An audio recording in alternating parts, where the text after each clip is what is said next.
Hi there, I'm Tina from the Choosy Beggars, and I am so excited to be participating in the February Kitchen Play event Progressive Dinner Party. I found out that our surprise ingredient is Canadian beef, and I love Canadian beef, so I couldn't wait to get started on the challenge.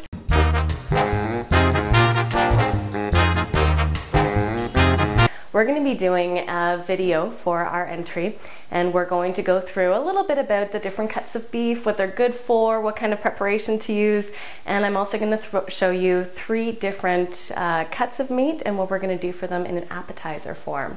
If you're looking for information on beef, there's a great website called Canadian Beef. It's www.beefinfo.org. They've got all sorts of recipes and information, everything that you can want in there. The 3 that we're going to do, starting from the center, we're going to be doing beef carpaccio, and that's going to be with shaved fennel and parmesan and truffle oil. We're going to be doing a ribeye. It's going to be a nice medium grilled ribeye, nice and pink, and that's going to be with a nice bright apple slaw and a reduced balsamic and honey, kind of a spicy reduction. And the very last thing that we're going to do is luxurious slow roasted beef shank, and that's going to be on a herbed polenta medallion with an oven roasted tomato and a mascarpone foam. And I assure you, it's all really, really easy. So let's get started. One of my favorite cuts of beef, I just love it, is the shank. Now, if you think about a cow, if you're wondering what part of the animal the cow is, the shank is like, it's right here, nice big haunch on the cow.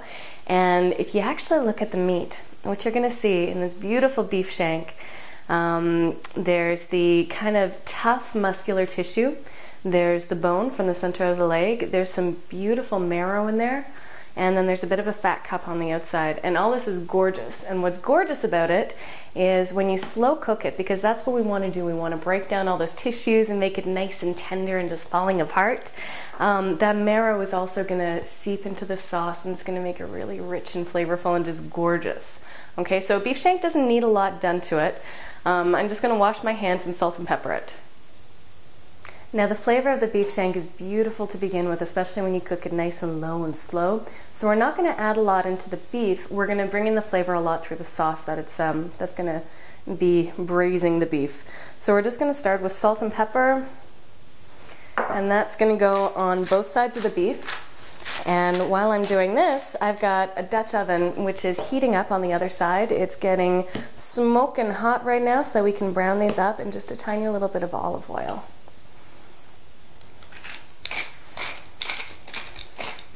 I have a Dutch oven which has been getting nice and hot, and I'm just going to put in about a tablespoon of oil, and I'm going to let that get nice and hot, and we're going to brown the shanks one at a time. This is a small Dutch oven because there's only 3 shanks. If you have a larger one, you could use that as well. So you can tell how hot this is, and when we put it in, it's going to sizzle, so get ready and stand back. We're going to let that cook for about 1 or 2 minutes per side. We just want to get a nice brown crust. So we caramelized the beef shank in the Dutch oven, and the reason that we did that is that beautiful brown crust on the meat is going to give it a whole lot of beefy flavor when it cooks off. Now, in the same pot in the Dutch oven, we left the fat in there, and we browned off some onions, some celery, carrots, and about 4 cloves of garlic. And when those were a little bit brown and nice and toasty, and there were all those gorgeous scrappy bits at the bottom, added in some tomato paste and stirred that off just to kind of get rid of the raw tomato taste, and then deglazed the pan, which means when it's nice and hot, I added some sherry and then lifted up the brown bits and just kind of gave it a bit of a scrub, and that's what we have here. I've added in a bay leaf. The other things that I'm going to add are about a teaspoon of allspice berries and just 1 star anise. I love star anise. It's got a beautiful kind of licorice flavor, and it does fabulous when it comes to tomato dishes, but it does have a really strong flavor, so I'm just going to add 1 of those. And we're going to nestle our beef right back in. So sometimes you see beef shank and they've been tied before they go into a braise, and the reason that you do that is all this fatty tissue that's going around, the connective tissue, when you brown the meat, it kind of seizes and it pulls everything in, but I didn't, because we're going to be pulling this at the end, so there's really no need. And you can see in here that the marrow has already started to soften, and that's just going to be gorgeous. So I fit that all in nicely. Gonna wash my hands. And we're just going to cover that with beef stock. And I've tried a lot of commercial beef stocks. I don't always have homemade beef stock because I don't have a lot of freezer room. And when you're buying beef stock, you want to look for a few things.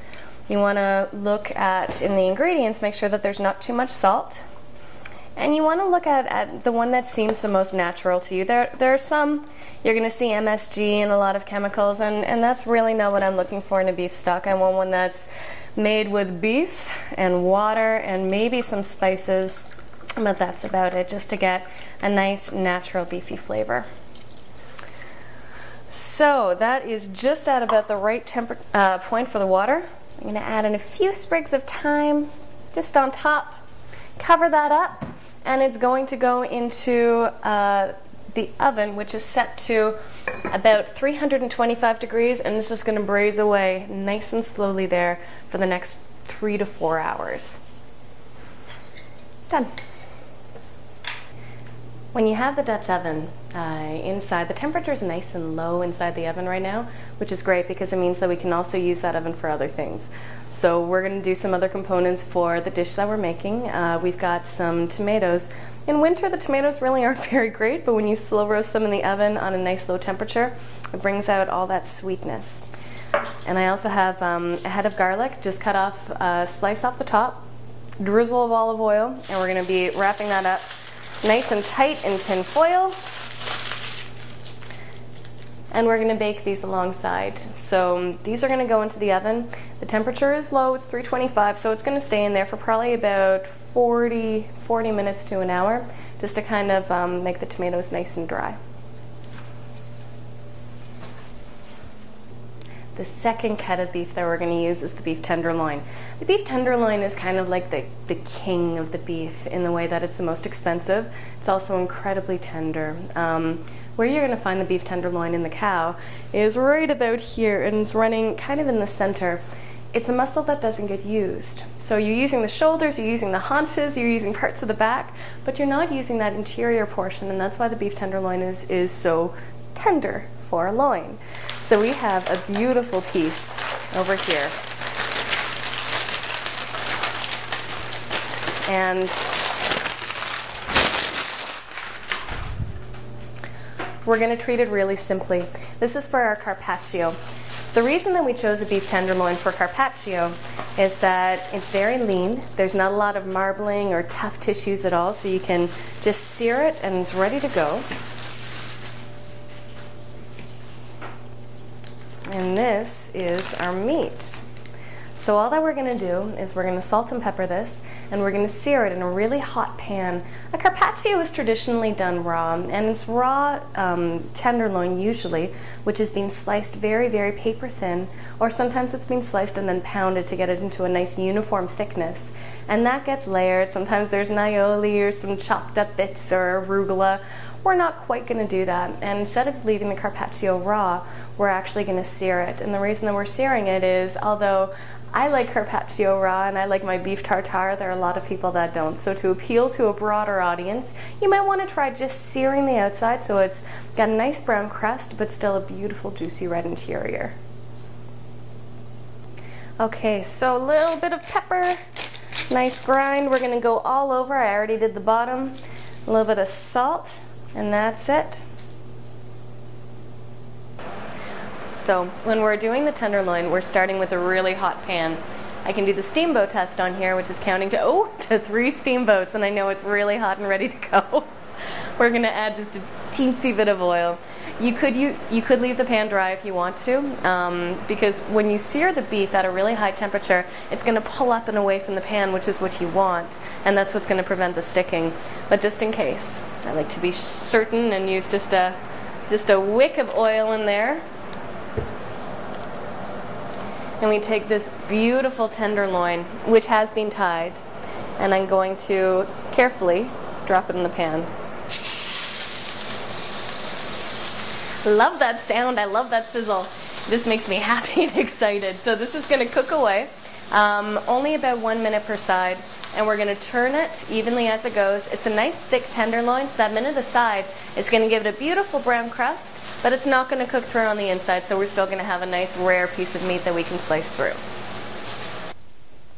So our tenderloin has been seared off and it had the beautiful brown crust. We left it to rest for about 15 minutes. We want to bring the temperature right down. And you can see when you look at the tenderloin that beautiful sear and how it's still nice and juicy and rare in the center. Beautiful, beautiful piece of meat. So what we're going to do is take a nice long swath of cling wrap, which is clinging as cling wrap does. And we're going to take that meat, put it right in the center, and roll it up. I think I'm going to need another one just to get it nice and tight. Okay, so we've got that rolled, and then we're going to twist the ends. And the reason that we're doing this is we're going to chill the meat. There, that's nice and tight. We're putting the plastic wrap because even though it's tied, we want it to stay nice and round in terms of shape. We don't want any of those juices to leave us either. And a quick tip, when you want to slice the meat really thin, is to flash freeze it just for a short period of time. So we're going to tuck it in the freezer for about 20-30 minutes. And what that's going to do is firm up the beef really nicely, and it's going to make it so much easier to slice. So